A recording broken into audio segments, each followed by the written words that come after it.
Welcome back to The Unwritten Life, the life of Claire. So, we're going to pick it up in chapter 10.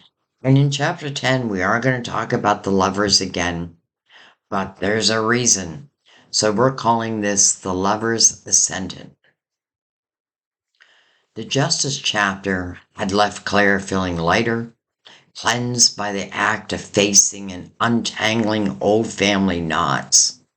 The legal dispute, though complex, was moving towards a resolution she felt that was truly fair, a testament to the internal strength that she cultivated. With that burden lifting, the vibrant connection with Leo, the lovers, pulsed with an undeniable energy, a magnetic pull that was growing increasingly difficult to ignore. Their quiet moments became filled with an almost tangible anticipation, a sense that they were potentially on the brink of something profound. Well, one warm New York evening, Claire was trying to focus on a new design for a community garden project, but her thoughts kept drifting back to Leo. She hadn't seen him all day, and the silence from his workshop above felt unusually loud. Just as she was about to give up and try to read, her phone buzzed. It was a text from him, short and urgent. Gallery, urgent, install, need an extra pair of eyes, and maybe some coffee. Meet me? Was his question. Thrill, sharp and exhilarating, shot through her. This wasn't just a casual invitation, it was a summons to his world, to the intense, focused creativity that she so admired. She grabbed her coat, a jolt of pure excitement propelling her out the door. She arrived at the gallery, a sleek, minimalist space bathed in the cold glow of the display lights. Leo was there, sleeves rolled up, forehead furrowed in concentration, directing a small crew around a massive, uncrated sculpture. A soaring piece crafted from twisted metal and reclaimed wood, resembling an abstract, graceful tree. It was breathtaking, a testament to his raw power and delicate precision, an extension of his very soul. Hey, he said, catching her eye. Glad you made it. The beast decided it wanted to be difficult. But Claire immediately fell into step with him. He needed her insights on angles, on light, and how the piece interacted with the space.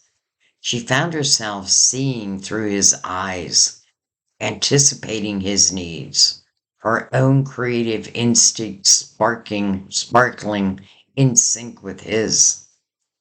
There was a unique thrill in working alongside him, not as a helper, but as an equal partner in creation. The air crackled with a shared intensity, silent language passing between them as they debated the subtle hilt of a branch, the exact placement to capture the light. Hours bled into timeless haze of focused concentration. The crew eventually left, but Leo and Claire remained, tweaking, perfecting, and lost in the quiet magic of their shared endeavor. The gallery was utterly still now, the city's distant murmur a hushed backdrop.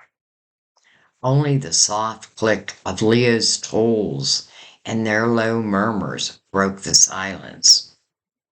At one point, as they stood there admiring the now perfectly positioned sculpture, Leo turned to her. The faint light from the display case cast his face in shadows and highlights, making his eyes appear even deeper, more vulnerable. He reached out, his hands gently tracing the curve of her jaw, his touch sending a shiver of pure electricity through her. "Claire," he murmured, his voice low, unlike anything she had heard from him before. "You see things. You understand." His thumb brushed her cheekbone, a feather-like caress that burned. "It's like you see the blueprint of everything, even the things that I don't say." Her breath caught.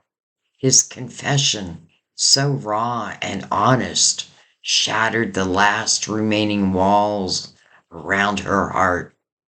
She felt herself leaning into his touch, utterly open, utterly vulnerable, utterly ready. "I see you, Leo," she whispered. "All of it." His eyes searched hers, a silent question passing between them. Then, with a soft sigh that seemed to hold all the longings of the city night, he leaned in, his lips, warm and hesitant at first, then firm and sure, met hers. It was a kiss that tasted of sawdust and ambition, of shared creation and long-held desires. It was a kiss that felt like a homecoming, a final, exhilarating leap into a future she was no longer afraid of. In that moment, surrounded by the quiet hum of art and the powerful beat of their own hearts, Claire knew this wasn't just a connection. It was a profound alignment. She had walked away from her self-created prison, stepped into the chariot, and faced justice. Now with Leo, her lovers, the entire universe seemed to align. They weren't just two separate individuals anymore. They were a singular, undeniable force, a sympathy of two souls, exhilarating, beautiful, and utterly romantic harmony. The true journey, she realized, has only just begun. Wow. I almost can't wait to get to our next chapter. I hope you enjoyed it.